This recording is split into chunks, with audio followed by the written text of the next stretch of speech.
So very good morning all of you. Today we'll start with, this is chapter number 8 I think.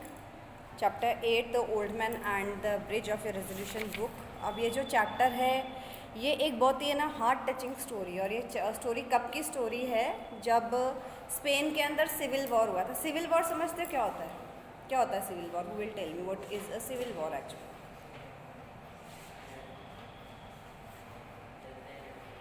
जनता ही लड़ती है. जनता in the sense एक देश की जनता ही लड़ती है.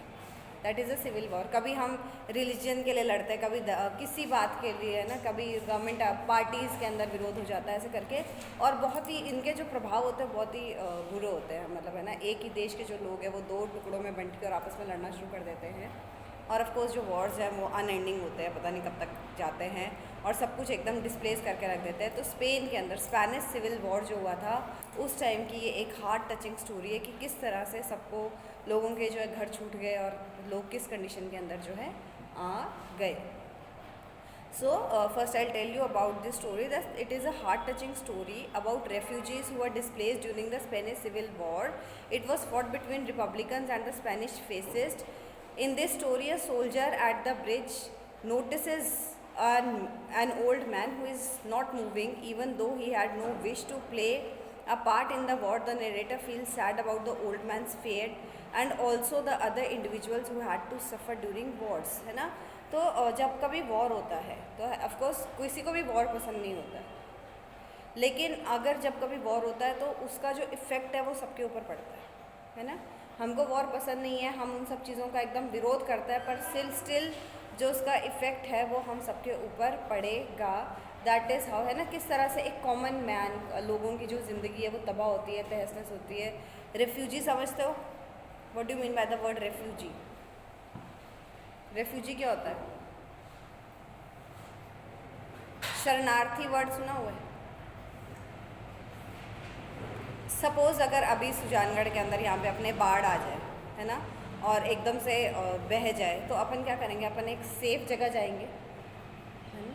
सेफ़ जगह जाएंगे तो वहाँ पे क्या होता है, कैंप्स वगैरह रखते हैं. तो वो हमारा लैंड नहीं है, वो हमारी जगह नहीं है, हमने सिर्फ अपनी जान बचाने के लिए हम वहाँ चले गए हैं. तो हम वहाँ पे एक रेफ्यूजी बन के गए हैं, है ना. हमारा अपना जो है ना, जो रूट्स है वो उस जगह से बिलोंग नहीं करते हैं, तो उसको रेफ्यूजी बोलते हैं ना. बहुत ऐसे होता है, रेफ्यूजी कैंप्स होते हैं. So this is a story on refugees, about war, and about how a common man's life is displaced during war time. So we start with the chapter. All of you listen to it very attentively. An old man with steel-rimmed spectacles and very dusty clothes sat by the side of the road. There was a pontoon bridge across the river, and carts, trucks, men, and children were crossing it. The mule-drawn carts staggered up to the steep bank from the bridge, two soldiers helping to push them against the spokes of the wheels. The truck ground up and away, heading out of it all. The peasants plodded along the ankle-deep dust, but the old man sat there without moving. He was too tired to go any further. ठीक है. तो एक soldier जो है वो मतलब लोग जो है एक नदी के ऊपर एक पुल है, एक ब्रिज है जिसको पार कर रहे हैं, और जो सोल्जर है वो नोटिस करता है कि एक आदमी है, एक बूढ़ा आदमी है, जिसने कि एक ना रिम्ड स्पेक्टिकल्स होता है ना पहन रखे, जिसका रिम जो ज़्यादा फोकस्ड होता है, और वो वहाँ बैठा है, बिल्कुल भी हिल नहीं रहा है. उसने डस्टी क्लोथ्स है ना, कपड़े उसके एकदम मिट्टी, धूल मिट्टी से भरे पड़े हैं, और वो देख रहा है एक रिवर के ऊपर जिसके ऊपर कार्ट्स वगैरह, मतलब वो जगह ऐसा हो गया होगा ना कि उस जगह को खाली करने का तुरंत आदेश आ गया है कि आपको वो जगह खाली करनी पड़ेगी, क्योंकि वहाँ पे बॉम्बिंग हो सकती है, कुछ भी हो सकता है, या उसको जो हमारा जो अपोजिट जो पार्टी है उसके अंडर के अंदर आ गई है, वो जीत गए हैं वॉर, तो उनको वो जगह एकदम खाली करने के आदेश दे दिए गए हैं. तो लोग जो है अपना सामान ले लेके जा रहे हैं. कुछ तो है ना, जैसे जो ये गाड़ियाँ, बैलगाड़ी वगैरह इन पे, और अब वो चढ़ाई है, पुल ब्रिज का ऐसे होता है ना, तो वो चढ़ाने में प्रॉब्लम हो रही है. तो लोग जो सोल्जर्स है वो हेल्प कर रहे हैं उनको धक्का मार मार के दूसरी तरफ जाने के लिए. लेकिन एक आदमी जो है वो अभी भी वहाँ पे अनमूव्ड बैठा है, एक बूढ़ा आदमी. वो क्यों बैठा है? वो इतना थक चुका था, ऐसा लग रहा है कि अब वो आगे जाने की उसमें हिम्मत भी नहीं थी. मतलब वो इतना पैदल चल चुका था कि अब वो एकदम थक चुका था. It was my business to cross the bridge, explore the bridgehead beyond, and find out to what point the enemy had advanced. I did this and returned over the bridge. There was not so many carts now, and very few people on foot, but the old man was still there. अब जो ये जो soldier है इसको किस चीज़ के लिए appoint किया गया था कि इसको देखना था कि जो आर्मी है वो कहाँ तक पहुँची है ना। आर्मी आगे रिट्रीट चलती रहती है ना, तो जो आर्मी है वो कहाँ तक पहुँची है, दुश्मन आर्मी, इसको ये देखना इसका काम था। तो ये है ना वापस पुल क्रॉस करके देख के आता है आर्मी को, और जब वापस आता तो देखता है कि ज़्यादातर लोग जो वो एरिया खाली करके जा चुके थे। कार्ट्स और ट्रक्स जो पहले बहुत ज़्यादा थे अब नहीं दिख रहे थे, लेकिन वो जो बूढ़ा आदमी था वो अभी भी वहीं बैठा हुआ था, अभी भी वो वहीं था।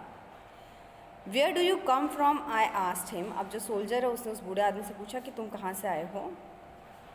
From Saint Carlos he said and smiled. Of course जब हम कभी अपने नेटिव प्लेस के बारे में बात करते हैं तो ऑटोमेटिकली हमारे चेहरे के ऊपर एक मुस्कान आ जाती है।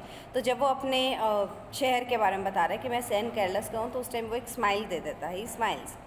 That was his native town, so he gave him pleasure to mention it and his smile. उस चीज़ को मैंशन करने में भी हमें जो है खुशी मिलती है। I was taking care of animals, he explained. Oh, I said, not quite understanding. अब वो क्या कह रहा है कि मैं तो बस मेरे जानवरों का ध्यान रखता था। अब सोल्जर को समझ तो नहीं आया कि वो क्यों बोल रहा है ऐसा, लेकिन फिर भी बोलता है it's okay. Yes, he said, I stayed, you see, taking care of animals. I was the last one to leave the town of San Carlos. अब वो कह रहा है कि मैं तो वहाँ पे बस मेरे जानवरों का ध्यान रखता था और कुछ भी नहीं करता था, और मैं लास्ट आदमी हूँ जिसने वो शहर छोड़ा है। मैं लास्ट बंदा हूँ जो वहाँ से आया है। I am the last one two leave that place. Oh, I said, not quite understanding. Yes, he said, I stayed, you see, taking care of animals. I was the last one to leave the town of St. Carlos.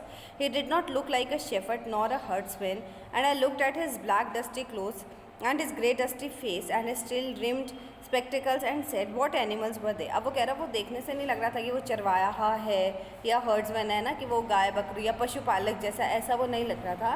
तो बोला कि फिर कैसे जानवर थे तुम्हारे पास, कैसे कौन से एनिमल्स थे जिनका तुम ध्यान रखा करते थे। Various animals he said, he shook his head, I had to leave them. वो कह रहा मेरे पास बहुत अलग अलग तरह के एनिमल्स थे, लेकिन मुझे उन सबको छोड़ना पड़ा। What animals were they, I asked. अब जो सोल्जर है पूछ रहा है क्या क्या जानवर थे, उनके नाम बताओ। तो वो कह रहा है there were 2 goats and a cat and then there were 4 pairs of pigeons। तो उसके पास क्या क्या थे जानवर थे, 2 बकरी थी, 1 बिल्ली थी और 4 जोड़े कबूतर के थे। ये जानवर थे जिनको छोड़ के आने में उसको बहुत दुख हो रहा था, and he really didn't wanted to leave them. And you had to leave them, I asked. अब वो सोल्जर पूछ रहा है और तुम्हें उन्हें छोड़ना पड़ा। Yes, because of the artillery, the captain told me to go because of the artillery. अब वो कह रहा है क्योंकि वहाँ पे ऑफकोर्स बॉम्बिंग वगैरह हो रही है, आर्टिलरी क्या होती है, गोला बारूद चलता रहता है, कि उसकी वजह से मुझे छोड़ना पड़ा। मुझे जो कैप्टन है वो उसने मुझे कहा कि यहाँ से चले जाओ। And you have no family, I asked, watching the far end of the bridge where a few last carts were hurrying down the slope of the bank. और अब जो है वो लास्ट कॉर्नर ऑफ रोड देखते हुए उसको बोल रहा है कि तो इसका तुम्हारे कोई फैमिली मेम्बर नहीं है, कोई फैमिली नहीं है। No, he said, only the animals. The cat, of course, will be all right. A cat can look out for itself, but I cannot think what will become of the others. What politics have you? I asked. अब वो कह रहा है कि नहीं, मेरे कोई family नहीं है, मेरे तो वो जानवर ही मेरी फैमिली है। मुझे इतना पता है कि जो बिल्ली है वो अपना ध्यान रख लेगी, लेकिन बाकी जानवरों का क्या होगा मेरे बिना, उनका क्या होगा। अब जो सोल्जर है पूछ रहा है कि तुम्हारे क्या पॉलिटिक्स, क्या काम है तुम्हारा। I am without politics, he said. I am 76 years old. I have come 12 kilometers now and I think I can go no farther. वो कह रहा है कि तुम्हारा मतलब क्या काम है, तुम यहाँ क्यों बैठे हो, क्या पॉलिटिक्स है तुम्हारा। तो कह रहा मेरा कोई पॉलिटिक्स नहीं है, मेरी जो एज है वो कितनी है, 76 ईयर्स ऑफ एज है उसकी। और वो कह रहा है मैं पैदल जो है 12 किलोमीटर चल चुका हूँ और अब मेरे में बिल्कुल भी हिम्मत नहीं है कि मैं और आगे चलूँ, है ना। Now I can not move any further. This is not a good place to stop, I said. If you can make it, there are trucks up to the road where it forks to Tortosa. अब वो कह रहा है कि ये तो सही जगह नहीं है, सेफ़ नहीं है तुम्हारे बैठने के लिए, तुम एक काम करो, तुम थोड़ा आगे चलो जहाँ तुम्हें ट्रक्स मिल जाएंगे, और वो जो ट्रक्स है वो टॉर्टोसा जा रहा है, तो तुम वहाँ चले जाओ। I will wait a while, he said, and then I will go. Where do the trucks go? अब वो कह रहा है कि अच्छा मैं थोड़ी देर वेट करूँगा फिर मैं चला जाऊँगा। ट्रक्स कहाँ जाते हैं, मतलब उसने ध्यान से नहीं सुना था कि पहले जब उसने बोला है, तो वो फिर बता रहा है towards Barcelona. I told him, वो कह रहा है कि वो बार्सिलोना और जगह का ना वहाँ भी जा रहे हैं। I know no one in that direction, he said, but thank you very much, thank you again very much. अब वो बूढ़ा आदमी कह रहा है लेकिन मैं वहाँ पे बार्सिलोना, वहाँ पे किसी को भी नहीं जानता हूँ उस साइड में, लेकिन फिर भी तुमने मुझे इतना सजेस्ट किया, ये बताया, इसके लिए थैंक यू वेरी मच। उसको थैंक्स कर रहा है।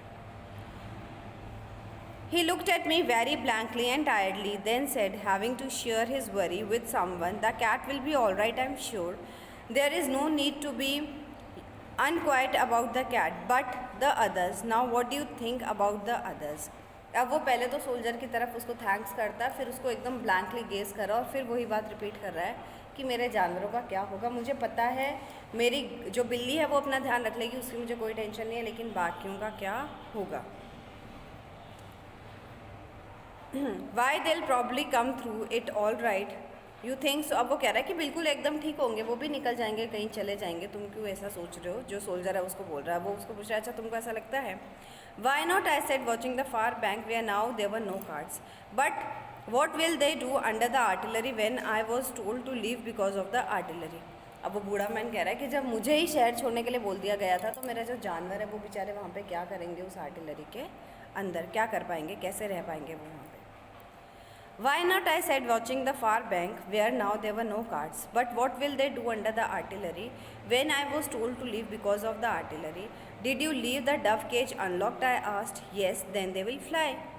अब जो सोल्जर है पूछ रहा है कि तुमने जो तुम्हारे पिजन्स है उनको खोल दिया था ना, उनका पिंजरा खुला था ना, तो बोला कि हाँ वो तो मैं खोल के आया हूँ. तो तुम खोल के आओ तो वो उड़ जाएंगे, simple. Yes, certainly they will fly, but the others, it is better not to think about the others, he said. If you are rested, I would go, I urged. Get up and try to walk now. अब वो कह रहा है कि हाँ वो तो उड़ जाएगा लेकिन बाकियों का क्या होगा, और फिर खुद ही बोल रहा है कि अब मेरे लिए उनके बारे में सोचना बेहतर नहीं है, अब जो होगा देखा जाएगा. और जो सोल्जर है उसको बोल रहा है कि अगर तुम्हारा रेस्ट जो है वो पूरा हो गया तो तुम उठ के और आगे चलो, ये जगह सही नहीं है रुकने के लिए या रेस्ट करने के लिए. Thank you, he said and got to his feet, swayed from side to side and then sat down backwards in the dust. अब वो सोल्जर के कहने पर खड़ा हुआ, उसने अपने कपड़े वपड़े अच्छे से झड़काए, लेकिन फिर जो है वापस वहाँ पर ही बैठ गया.